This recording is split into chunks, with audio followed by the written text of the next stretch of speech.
하나님이 일하시는 원리라는 말씀의 제목으로 은혜를 나누겠습니다. 이제 다시 사도행전으로 돌아왔습니다. 그동안 교회에 여러 기념 주일이나 또 제가 또 코로나로 한번 쉬기도 하고 그래서 사도행전을 조금 못하다가 이제 말씀을 다시 나누게 됐는데요. 다시 사도행전 본문을 중심으로 설교를 준비하면서 느낀 것이 있는데, 우리가 사도행전 말씀을 나누지 않았을 뿐이지 하나님의 구원 역사는 지금까지 쉬지 않고 계속 되었을 것이다 라는 겁니다. 여러분 믿으십니까? 우리가 사도행전을 보든 안 보든 하나님은 하시는 거죠. 제가 업무차 서울에 다녀올 때는 주로 기차를 많이 이용하는데, 서울에서 이제 자리를 잡고 이렇게 앉으면 음악을 듣다가 어느새 그냥 자연스럽게 잠이 오더라고요. 근데 잠을 자든 안 자든 간에 기차는 어떻게 해요? 어느새 춘천에 와 있게 됩니다. 그러니까 하나님의 역사죠. 하나님이 계획하시고 준비하시고 진행하시는 겁니다. 오늘 우리는 그런 하나님의 역사 가운데 분명히 있는 것입니다. 시편 121편에 보니까 이스라엘을 지키시는 이는 졸지도 않고 주무시지도 않는다 그랬습니다. 하나님이 우리를 지켜주시는 겁니다. 그런데 이것이 하나님이 우리를 지키시기 위해서 뭐 불침번을 서신다 이런 말씀이 아니라, 이건 뭐예요? 하나님의 구원 역사는 우리가 다 알지 못하는 사이에서도 분명히 계속된다라는 겁니다. 심지어는 우리가 잠을 자는 사이에도 하나님의 역사는 계속 될 것입니다. 영국을 해가 지지 않는 나라라고 한동안 그랬는데, 하나님의 구원 역사는 지구 저편에서 우리가 잠자는 사이에서도 계속 일어나게 될 것입니다.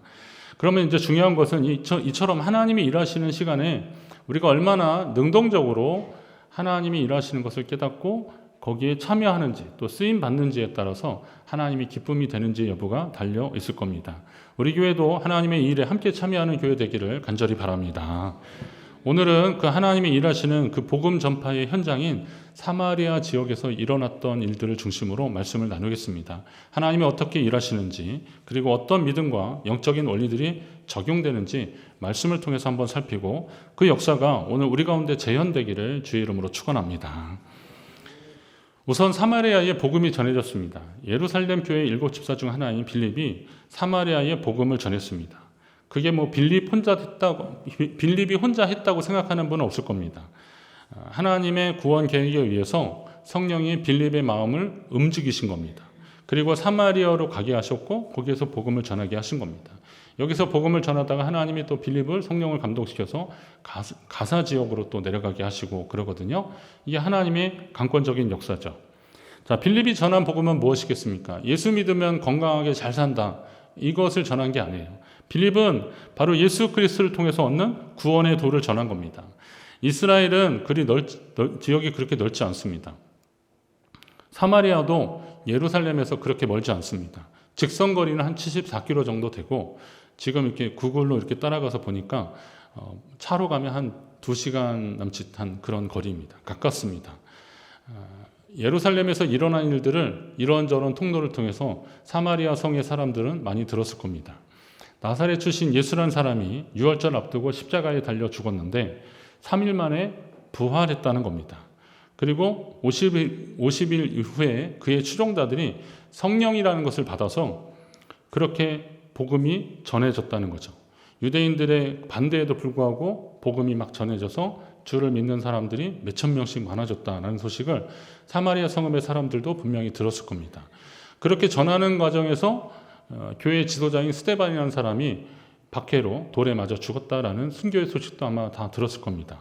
자, 그렇게 말로만 듣던 예수란 분의 소식을 빌립이라는 사람이 가져와서 지금 사마리아 성읍에 전하기 시작했습니다. 빌립은 그분이 바로 그 예수란 분이 우리의 죄를 구원하기 위해서 하나님이 보내신 메시아다라는 사실을 전하고 있습니다. 그리고 말씀과 함께 표적이 나타나고 그랬습니다. 신약의 복음사를 잘 보시면 예수님의 사역 가운데도 그랬고 또 제자들의 사역 가운데도 그랬는데, 복음이 전해지는 현장에 하나님의 능력이 나타나더라고요. 표적과 기사가 행해졌습니다. 왜 그렇습니까? 이 말씀이 하나님께로부터 왔다라는 것을 확인시켜주는 그런 거겠죠. 그러니까 예수님이 말씀하시고 그리고 예수님의 병자들을 고쳐주셨을 때, 하나님의 권능으로 기도했을 때 그들이 일어났던 겁니다. 근데 이 역사가 사마리아 성에도 계속 일어났던 겁니다. 그러니까 말씀이 들어오는 것과 함께 하나님의 능력이 나타나는 거죠. 그런 능력은 변화의 역사인 겁니다. 복음은 이렇게 우리의 삶 가운데 들어와서 변화를 일으키는 겁니다. 귀신이 떠나고 병이 떠났습니다. 수가성 오물가 여인의 경우를 보니까 예수님과 대화 중 진리의 말씀 가운데 그의 마음이 뜨거워졌습니다. 사람들 눈을 피해서 남드시는 한낮에 물길러 온 여인이 물동이 두고 동네에 들어가서 내가 그리스도, 그러니까 메시아를 만났다라고 막 전하기 시작했습니다. 주님을 만나니까 한 여인의 생애가 이렇게 바뀌는 겁니다. 변화되었기 때문에 가능했던 일입니다. 그런데 오늘 사마리아 성에도 이런 역사가 일어났던 겁니다. 시몬이라는 사람이 있었는데 이 사람은 마술사였습니다. 그래서 자칭 능력 있는 큰 능력을 행하는 사람이었습니다. 사람들이 놀랄 정도의 큰 능력이 있었습니다. 그랬던 그가 빌립을 보니까 이건 진짜가 나타난 겁니다. 마법사라는 것은 어느 정도 사람들의 눈속임을 유도하기도 하고 그랬는데 빌립이라는 사람은 그런 눈속임으로 하는 것이 아니라 진짜 능력이 나타나니까 알아보는 거죠. 선수가 선수를 알아보는 겁니다. 이거는 나하고는 차원이 다르다라고 생각하면서 빌립을 따라다니기 시작했습니다. 오늘 내 삶에는 어떤 변화가 일어나고 있습니까? 하나님의 말씀을 들은 내 삶에는 어떤 변화가 있는지 여러분들 한번 잘 살피셔야 됩니다. 집안에 아기가 태어나면 많은 것들이 바뀌더라고요. 저희도 아이가 한 3번 태어났는데요. 일단 아이가 태어나면 조명이 좀 온화해집니다. 전에는 그냥 형광등 확 켜고 그랬는데 불이 간접 조명으로. 왜요? 눈부시다고. 나는 캄캄한데 눈부시다고 불 켜지 말라는 겁니다. TV도 막 액션 영화 이런 거 막 보는 거 이제 못 봅니다. 그냥 안녕하세요 이런 것만 주로 보는. 볼륨이 낮아지잖아요. 어느 집은 신방하는데 보니까 택배 아저씨 벨 누르지 마시고 조용히 노크해 주세요. 아기가 깹니다. 그렇더라고요.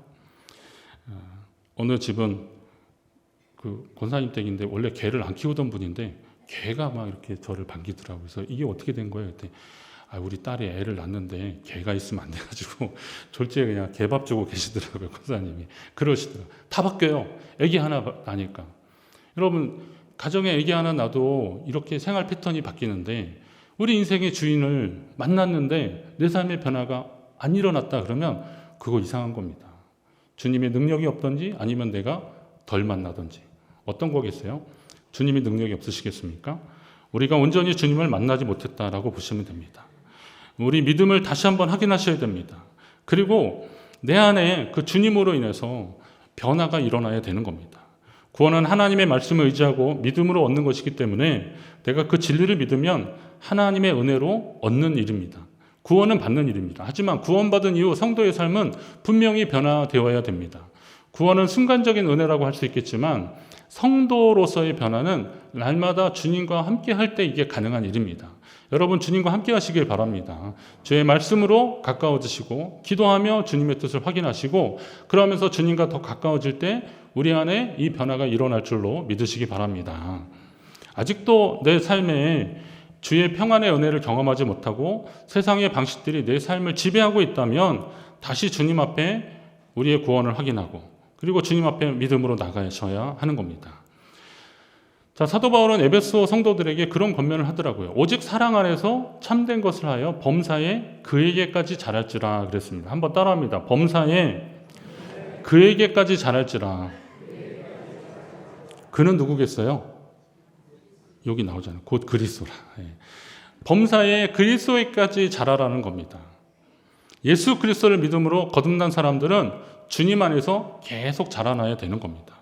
사람은 태어나서 계속 자라잖아요. 어떤 성장 최고점에 이르기까지 계속 자라납니다.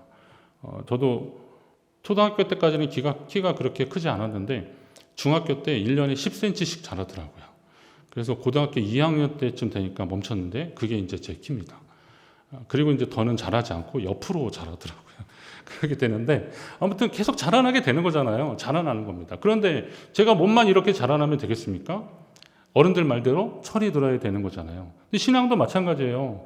예수 믿고 구원받아서 하나님의 자녀 되었다면 그가 날이 갈수록 주님을 닮아가며 신앙 인격이 성숙해지는 삶의 과정들, 믿음의 과정들을 겪어야 되는 겁니다. 오늘 우리 안에 그런 역사가 있는지를 한번 살펴보십시오. 혹시 여러분과 교제하는 성도가 정말 주님을 닮아가는지 한번 보시고 그가 혹시 좀 부족한 것 같으면 그건 거울을 보는 것 같이 나도 역시 부족하지 않겠는가 한번 살펴야 되는 겁니다. 요한복음 1장 16절에 보니까 우리가 다 그의 충만한 데서 받으니 은혜 위에 은혜로라 그랬습니다. 이것도 한번 할까요? 따라하겠습니다. 은혜 위에 은혜로라. 저는 이 말씀을 여러 가지로 묵상을 했는데요. 은혜 위에 은혜라는 것이 은혜 위에 더 큰 은혜가, 더 좋은 은혜가 있다는 것이 아니라 은혜 위에 하나님 앞에 더 구하면 하나님이 은혜를 더해 주시는 겁니다. 그러니까 각 은혜는 다 똑같아요. 은사도 다 어느 게 더 좋다 이러고 말할 수는 없어요. 다 귀한 거고 하나님 주시는 것인데 하나 있는 것보다는 두 개 있는 게 좋고 두 개 있는 것보다는 세 개 있는 게 좋죠. 그러면 성장하는 것도 마찬가지입니다. 단순히 우리가 어떤 사실을 아는 것으로 끝나는 것이 아니라 그것이 내 몸에 배워지고 또 그것을 능숙하게 할 수 있으면 더 귀한 일들을 하는 겁니다. 자전거를 타는데 처음에 배울 때 그러잖아요. 페달질을 막 하라는 겁니다. 페달질만 막 하는데 어떻게 돼요? 이게 막 안 되니까 앞을 똑바로 보라는 거죠. 보고 있죠. 페달질 하죠. 핸들을 쓰러진 쪽으로 잡으래죠. 하는 게 얼마나 많습니까? 예. 근데 나중에 하다 보니까 점점 익숙해지면 어떻게 돼요? 나중에 이제 손을 놓고도 자전거를 타게 되는 거죠. 예. 어느 분은 뭐 전화 통화도 하고 가고 막 그렇게 되더라고요. 저는 그 쌀집 아저씨가 진자전거로 그렇게 싣고서 사람들하고 안녕하세요 인사가 막 하는데 정말 진기명기에 나오는 같은 그런 신기함을 받습니다. 자, 그렇게 되는 과정들이 있습니다. 성장의 과정, 성숙의 과정들이 있습니다. 은혜 위에 은혜를 더한다는 것은 하나님은 은혜를 사모하는 자들에게 더 은혜를 부어주신다는 거예요. 그러니까 받은 것으로 만족하는 사람들이 아니라 물론 그걸로 감사하고 그리고 우리의 신앙의 성숙을 위해서 하나님 앞에 은혜를 구하는 것을 멈추지 말아야 한다는 거예요. 제자들이 부활의 주님을 만났지만 성령의 임함으로 그들이 복음을 더 담대하게 예루살렘 거리로 나가서 전하게 됐던 것처럼 사마리아 성도들도 복음도 알고 예수님도 알았지만 그들의 믿음이 더 성숙해질 필요가 있다는 거죠. 그래서 예루살렘 교회, 초대교회 지도자들이 사마리아 성의 사람들이 예수님을 알고 세례를 받았다는 소식을 들었을 때 그들에게 더 필요한 것을 좀 더해줘야겠다. 은혜 위에 은혜를 줘야겠다라고 하는 마음으로 베드로와 요한을 파송한 겁니다. 자, 베드로와 요한은 우리가 잘 압니다. 사도행전에 아주 초반부터 익숙하게 나오는 사람들인데 정말 환상의 조합입니다. 베드로는 조금 다혈질적이고 즉흥적이었다면 요한도 처음엔 뭐 우리의 아들이다 이런 별명이 있을 정도였지만 나중에 주님을 더 닮아가고 사랑하는 자들아 우리가 서로 사랑하자 이렇게 하면서 사랑을 강조했던 사도잖아요. 이 두 사람이 잘 만나서 서로 보완하면서 하나님의 일을 하는데 성전 미문에 나면서부터 앉은 사람이 계속 구걸을 했는데 그에게 예수 이름으로 명령하면서 그를 일어나 걷게 했습니다. 또 이것을 유대인들이 반대하면서 그 복음 전하는 것을 막고 옥에 갇히기도 하고 그랬지만 다른 이로서는 구원을 얻을 수 없나니 천하 사람 중에 구원을 받을 만한 다른 이름을 우리에게 주신 일이 없다라고 하면서 그 말씀을 전했는데 이 평범한 어부였던 이런 사람들이 이렇게 지혜로운 말씀, 능력의 말씀을 전할 수 있었던 비결이 뭐겠습니까? 성령 충만했기 때문에 그래요. 성령을 받았기 때문에 이게 가능했던 거죠. 그러니까 초대교회에 베드로와 요한이 사역하는 곳에 성령의 역사가 일어나니까 초대교회에서 예루살렘 교회 지도자들이 사마리아 성읍에 베드로와 요한을 보내자라고 해서 파송한 겁니다. 여러분 곁에 성령 충만한 사람이 많아지시기를 간절히 바랍니다. 성령 충만함을 구하셔야 됩니다. 세상의 수단으로 가득한 사람이 아니라 성령으로 충만한 사람이 되어야 됩니다. 요즘 뭐 주가 조작하는 사람들에 대한 이야기들이 계속 나오는데 거기에 막 손해보고 힘들어하는 사람들이 있더라고요. 근데 어떤 사람들이 그 가상화폐를 정치인 말고요. 어떤 사람 얘기하는 겁니다. 그걸 하는데 그거를 극적으로 팔아서 한 4천억인가 이익을 봤다는 거예요. 4천만 원도 아니고 4천억을. 그러면 그 얼마나 많은 사람들이 거기에. 근데 뭐 그거 가지고 막 변호인단을 꾸려가지고 지금 법정 공방을 하고 있는데, 야, 참 머리 좋다. 이런 생각이 드는 거죠. 예. 세상에 돈 버는 방법들이 그런 게 있는지 제가 알았으면 어땠을까 하는 생각도 드는데, 다 의미가 없어요. 왜냐하면 저는 어차피 그걸로 해가지고 성공할 생각은 1도 없었기 때문에 저는 오늘 말씀을 통해서 말하는 거죠. 세상에 많은 사람들이 세상의 방식으로 성공하는 것들이 참 많이 있는데 그러나 믿음의 사람들은 그게 본질이 아니라는 것을 알아야 된다는 거죠. 세상에 많은 사람들이 자기 나름대로의 수단과 방법을 통해서 뭔가를 얻으려고 하는 노력들이 있습니다. 사람들이 살아가면 돈도 필요하고 상황도 필요하고 여러 가지 필요하니까 그것을 추구하고 있지만, 그러나 그거 외에 더 필요한 게 뭐냐? 그것은 하나님의 자녀된 삶이잖아요. 이것은 세상의 어떤 것으로도 바꿀 수 없는 고귀한 신분이잖아요. 이것을 계속 유지하기 위해서 필요한 게 뭐냐? 이게 성령의 역사라는 거예요. 그러니까 성령 충만함을 포기하는 성도는 하나님의 성도로서의 삶을 포기했다라고 해도 틀리지 않습니다. 그래서 그것을 구하고 또 구하고 그 믿음으로 하나님 앞에 나아가야 되는 거예요. 오늘 예수 믿고 구원받아서 세례까지 받았는데 뭐 굳이 더 전할 때도 많은데 베드로와 요한을 왜 거기에 또 보내겠습니까? 거기에 성령 충만이, 성령이 아직 임하지 않았다. 물론 예수를 믿고 세례받는 과정에서 성령이 역사하시는 것은 맞죠. 물론 성부, 성자, 성령 이 삼위의 하나님이 창조 때부터 계셨는데 어느 때인들 안 계셨겠습니까? 그러나 성령이 일하시는 절정의 시간들이 있는데 아직 사마리아는 그걸 경험하지 못했으니까 베드로와 요한을 통해서 그걸 경험하길 소망하면서 그 사역자들을 거기 파송한 거죠. 자, 그러면 그렇게 파송했는데 파송된 제자들이 어떻게 할 때 성령이 임했는지를 우리가 볼 필요가 있습니다. 베드로와 요한 두 사도가 사람들에게 안수하니까 그들이 성령을 받았다 그랬습니다. 뭐 했으니까요? 안수할 때 성령을 받았다. 이 부분을 좀 잘 보십시오. 사마리아 성도들은 말씀드린 대로 예수님의 이름으로 세례도 받았습니다. 하나님도 알고 예수님도 알고 아마 성령에 대해서도 들은 지식이 분명히 있었을 것입니다. 그런데 성령은 지식으로 아는 것이 아니다 이거죠. 여러분, 성령이 지식으로 아는 것으로 끝나겠습니까? 성령에 대해서, 성령은 하나님의 영인데 시공을 초월하고 그리고 모든 것을 아시고, 그 성령의 은사는 뭐 몇 가지고 이렇게 다 성령에 대해서 박사가 된다 하더라도 성령을 경험하지 않으면 우리는 성령을 모르는 거잖아요. 이상하게 저는 이거 준비하다가 된장찌개 생각이 나더라고요. 여러분, 된장찌개 제가 말하면 벌써 오늘 갑자기 배가 고파지고 그러지 않습니까? 예. 점심은 분명히 국수입니다. 된장찌개 아닙니다. 그래도 오늘 저녁에 꼭 된장찌개 먹고 싶은 생각이 있습니다. 이거 한국인의 정서라면 딱 뭔 얘기를 하면 그거 떠오르는 이미지가 있습니다. 그런데 이거를 저쪽 유럽 사람들이나 한국에 안 와본 사람들한테 말하면 그게 무슨 말인지 연상이 안 되는 거죠.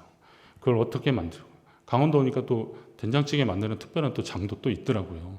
그건 저 여기 오기 전에 잘 몰랐거든요. 근데 그거 먹어보니까 이게 뭔지 알겠다라는 겁니다. 그걸 뭐 학원에서 배웠든 책에서 배웠든 배운 거 가지고는 되지 않습니다. 먹어봐야 아는 거잖아요. 성령이 임한다는 것은 바로 하나님의 영이 내 속에 들어와서 역사하시는 것인데 그것을 경험한다는 것이죠. 하나님이 그걸 그렇게 하시려고 지금 사도들을 보내시고 그들로 하여금 안수하게 하시는 겁니다.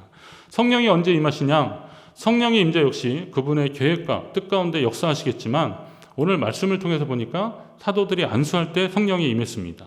사도들이 안수할 때 성령이 임한 이유는 사도들을 세우실 때 주님이 하신 말씀을 보면 이게 뭔지 알 수 있습니다. 예수님이 제자들을 세우실 때 그럽니다. 12제자를 부르셔서 더러운 귀신을 쫓아내며 모든 병과 모든 약한 것을 고치는 권능을 주시니라 그랬어요. 자, 제자들에게 더러운 귀신 쫓아내고 병을 고치는, 약한 것을 고치는 권능을 주셨다 했는데 이 권능이라는 말이 헬라어로 엑스시아인데요. 이 엑스시아라는 말이 어떤 것에 대한 할 수 있는 어떤 능력, ability, 그러니까 무엇을 할 수 있는 능력을 말하는 겁니다. 하나님이 그것을 성령을 통해서 그걸 주셨다는 거예요. 그러니까 이 능력은 사도들이 주님의 이름으로 구할 때 주님이 바로 응답해 주시겠다고 하는 약속드린 겁니다. 내가 너희를 이렇게 세웠으니까 너희가 믿고 세상에 나가서 병든 자와 귀신 들린 자를 위해서 기도할 때 내가 역사하겠다라고 주님이 약속하신 거예요. 저는 이 말씀이 제가 목회 초기에 좀 도전이 됐습니다. 사실은 제가 기도했는데 병 고침 받지 않거나 솔직히 저는 귀신 들린 사람들에게 축사하는 기도도 한 적이 있는데 이렇게 했다가 귀신이 저한테 달려들고 오히려 눕히면 어떻게 이게 완전 망신당할 것 같아서 제가 이걸 해야 되나 말아야 되나 막 고민한 적이 솔직히 있었습니다. 그런데 제가 어느 집회를 갔는데 그 목사님이 그러시더라고요. 걱정은 하나님이 하실 테니까 그냥 하라는 거예요. 그걸 왜 당신이 걱정하냐고. 주님이 말씀하셨는데 그냥 하실 대로 하면 되는 거 아니냐. 병든 자에게 손을 얹는데 기도하니까 나았다. 이게 초대교회만 일어나는 일이겠냐고요. 오늘날에도 분명히 그런 일이 일어날 것이라고 믿고 기도하는 사람들에게 하나님의 역사하시는 거죠. 혹시나 그렇지 않더라도 우리에게 하나님의 믿음을 주셔서 병보다 더 귀한 것을 주신다면 우리는 거기에 아멘할 수 있는 게 또 믿음 아니겠습니까? 근데 왜 목사님 제가 믿음 없어서 할까 말까 망설인다면 그것도 하나님 뜻은 아닌 것 같아서 기도하는 겁니다. 아픈 분들 있으면 제가 기도해 드립니다. 그리고 어느 병원에도 가보시라고 친절하게 안내도 해드립니다. 근데 갔는데 목사님 제가 다른 병원에서 몰랐는데 그 병원에서 해보니까 괜찮네요 라고 또 나았다는 소식을 주셔요. 그래서 기도해서 나은 건가 의사가 치료해서 나은 건가 뭐 고민이 되긴 하지만 그래도 역시 하나님이 여러 가지 경로를 통해서 일하시는 것은 분명하다는 거죠. 자, 그렇게 할 때 기도하면서 하나님의 역사가 나타나는데 이건 잘 보시면 주님이 약속하신 겁니다. 그러면 사도들이 머리에 손을 얹는 행위 때문에 성령이 임한 것이 아니라 그들에게 안수하며 간절히 성령의 임함을, 성령의 임재를 구했기 때문에 성령이 역사하시는 거죠. 성령이 임하시는 거죠. 오늘 그런 역사들이 일어나는 거예요. 하나님이 특별히 사도들에게 이와 같은 권능을 주신 이유가 있습니다. 이것이 하나님이 일하시는 원리이기 때문에 그렇습니다. 하나님은 창조 이후에 사람을 통해서 계속 역사하십니다. 아담과 하와 창조하시고 그들에게 생육하고 번성하고 땅에 충만하라 그랬습니다. 그리고 각종 짐승들, 동물들의 이름을 짓게 하셨습니다. 그리고 또 아브라함, 이삭, 야곱, 요셉, 그리고 나중에 한 400몇 년 지난 다음에 모세, 여호수아, 그리고 가나안 땅에 들어가서는 사사들, 그리고 사무엘, 다윗, 솔로몬. 제가 이름을 쭉 열거했습니다. 그러면 이게 연대별로 이렇게 쭉 하나님이 역사하신 것을 말한 거 아니겠습니까? 그럼 하나님이 역사하셨는데 그걸 우리가 다 어떻게 알 수 있겠어요? 사람을 통해서 하나님이 하셨다는 거예요. 사람을 통해서 하나님이 부르시고 하나님의 역사를 이어가고 계시는 거예요. 구원 역사를 만들어 가시는 거예요.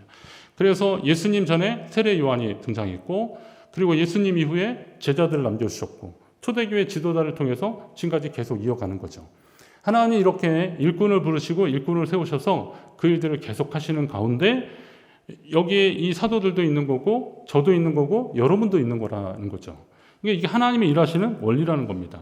그런데 특별히 교회 사역자들을 안수하여 세우는 이유가 또 여기에 있는 건데요. 초대교회 예루살렘 교회 일꾼들을 세울 때도 보십시오. 사도들 앞에 세우니 사도들이 기도하고 그들에게 안수하니라. 이건 초대교회 일곱 집사들을 세울 때 하는 거거든요. 따라서 하나님이 일하시는 이 원리를 이해하고 믿음으로 순종하는 자들이 복된 자들이라는 거죠. 하나님이 그런 사람들 통해서 일하실 것이다. 하나님은 지금도 일하고 계신다라는 겁니다. 세례 요한이나 예수님 생애가 33년으로 보신다면 지난 30년 동안에는 사실 별일이 없었습니다. 그냥 똑같이 자라났어요. 성전에 가서 그냥 잃어버렸다고 막 한 열 몇 살 때 그냥 12살 때 막 예수님 찾으러 막 가고 그랬습니다. 보호받아야 될 어린아이 같은 그런 시간도 지내고 그랬습니다. 근데 예수님이 지혜도 잘하고 기도 잘하고 지혜도 잘하고 하나님 앞에 사람들 앞에 사랑스러워 가셨다. 이게 예수님 성장 과정에 있었던 그냥 짧은 글입니다. 30년 동안 그러나 예수님의 사역이 본격적으로 시작되는 시간이 언제냐면 세례 요한에게 세례를 받으시면서 성령이 임하시면서 이는 내 사랑하는 아들이다. 너희는 그의 말을 들으라. 이런 변화산의 사건이나 이런 역사를 통해서 성령이 임함으로 인하여서 그들이 예수님의 제자들이 예수님을 더 귀히 여기고 알아보면서 예수님의 사역이 계속 더 확장되는 것을 보게 되는 겁니다. 이게 예수님을 통해서 일하시는 하나님의 방법들이죠. 그렇다고 해서 예수님이 세례받기 이전에가 하나님의 아들이 아닌 게 아니잖아요. 그러나 그런 일들을 통해서 하나님이 일하시는 겁니다. 제가 요즘 논문 때문에 의례라는 그런 개념이 있는데요. 이걸 좀 연구하고 있는데 우리가 아까 같이 유아 세례를 받을 때도 이 아이들을 위해서 이렇게 축복하고 또 성부와 성자와 성령의 이름으로 세례를 주노라라고 했을 때 공포할 때 이 아이들은 우리 교회의 세례 교인으로서 인정이 되고 그러는 겁니다. 이것이 말하자면 어떤 문턱과 같은 겁니다. 그걸 딱 넘어가면서부터 그것이 이루어지는 거거든요. 이게 성령의 역사가 그런 거라는 거죠. 그러니까 여러분 생애 가운데 내가 하나님도 알고 예수님도 알고 성령님도 지식으로 아는데 성령이 임하는 그 순간부터 내 삶이 완전히 전인격적으로 바뀌고 더 성숙해지는 것을 기대하시거나 사모하신다면 성령 충만함을 경험하셔야 되는 거예요. 만약에 그걸 경험했는데 아직도 내 삶이 밋밋하다. 물론 성격상 성향상 다를 수는 분명히 있지만 그러나 내 삶에 그런 전적인 변화가 일어나지 않았다. 그러면 하나님 앞에 은혜 위에 은혜를 구하는 것처럼 더 구하셔야 됩니다. 그리고 하나님이 일하시는 것을 기대해야 되는 겁니다. 그리고 그런 일을 하는 사람들, 하나님이 그런 통로를 삼아서 일하는 사람들을 인정해주고 함께해야 되는 거죠. 선지자의 이름으로 선지자를 영접하는 자는 선지자의 상을 받을 것이고 의인의 이름으로 의인을 영접하는 자는 의인의 상을 받을 것이라 그랬습니다. 저는 이 말씀을 보면서 그런 거죠. 여러분, 선교사들을 위해서 기도하고 후원하는 일들은 여러분들도 역시 선교 사역에 동참하는 일이 되는 거잖아요. 선교사의 얼굴도 한번 못 봤지만 우리 교회 어떤 선교사가 있다 소식 듣고 그분을 위해서 우리가 헌금도 하고 또 생각날 때 기도하고 그러면서 그분의 사역을 돕는 것은 뭐 상급에 무슨 등급이 있거나 차이가 있는 것은 꼭 아니겠지만 만약에 선교사로 인하여서 선교사의 상급을 받는다면 오늘 이 말씀에 근거한다면 그도 역시 선교사의 상급을 받는다는 거예요. 그러면 하나님이 지금 일하실 때 그 사람을 통해서 역사하시는 것을 원리를 이해한다면 우리는 그 안에서 순종하며 믿음으로 그 일들을 감당해야 되는 겁니다. 이게 마치 목사에게 잘하시라는 말씀이 아닙니다. 목사도 하나님의 세우심을 따라 사역하는 사역자입니다. 그를 일꾼으로 부르신 하나님 뜻에 순종하는 자가 되는 거고 목사도 그 부르심에 순종하면서 주님 앞에 나가는 겁니다. 저도 뭐 20대 한 중반부터 본격적으로 사역을 하기 시작했는데 왜 제가 하고 싶은 것들이 얼마나 많이 있었겠습니까? 없었겠습니까? 참 많이 있었고 그리고 호기심도 많은 제가 얼마나 세상의 것에 대한 생각들이 없었겠습니까? 그런데 그런 것들이 하나님의 일을 하는 데 있어서는 도움이 안 된다는 생각에 저는 접는 거죠. 그리고 그 길을 가기 위해서 준비하고 그렇게 하는 겁니다. 하나님의 은혜를 사모하며 하나님의 부르심을 따라가는 삶을 살아가는 겁니다. 아마도 대부분의 목회자들이 그렇게 할 겁니다. 왜냐하면 하나님의 부르심에 순종했기 때문에 그렇습니다. 그럼 이 부르심의 순종의 원리를 이해하는 사람들은 거기에 그것을 존중해주고 인정하며 살아가는 거죠. 여러분들도 마찬가지입니다. 오늘 우리가 영접하는 자, 곧 그 이름을 믿는 자들에게는 하나님의 자녀가 되는 권세를 주셨다 그랬어요. 이 권세도 제자들에게 주신 권능과 같은 엑스시아 똑같은 겁니다. 그러니까 여러분도 각자 하나님께서 주신 부르심에 대한 소명이 있는 거고 그리고 하나님 맡겨주신 일꾼으로서의 사명들이 있는 거죠. 그런 것이 교회의 제도나 직제상에서 약간 좀 차이가 있을 뿐이지 저마다 그것을 다 가지고 있는 거죠. 그래서 우리는 하나님 앞에 다 소명을 받은 사람들이라는 거예요. 그걸 기쁨으로 잘 감당하는 사람들이 하나님이 일하시는 원리를 이해하는 사람들이고 아직도 이것을 긴가민가 하는 분들은 하나님 앞에 이 소명을 달라고 더 기도하셔야 되는 겁니다. 제가 무슨 자격으로 아까 이 어린아이들 머리에 손을 얹고 그들에게 세례를 주면서 기도할 수 있겠습니까? 인간적으로는 공로 없고 자격 없지만 하나님이 제게 주신 영적으로 위임을 하셨기 때문에 저는 안수를 하게 되는 겁니다. 제가 무슨 자격으로 여기서 이렇게 설교를 할 수 있겠습니까? 이것은 여러분이 장기동 목사를 담임 목사로 청빙하는 과정에서 인정을 하고 그런 권한을 저한테 위임해 주셨는데 이거는 교회라고 하는 큰 제도로 본다면 그리스도의 몸이 이 교회를 통해서 하나님이 일하시는 연장선상에 계속 있는 거죠. 그 부르심 앞에 저는 순종하며 이 사역을 감당하는 거고요. 여러분은 또 그렇게 세워진 사람들을 통해서 사람을 통해서 하나님이 일하실 것을 기대하면서 그분들을 위해서 기도해야 되는 겁니다.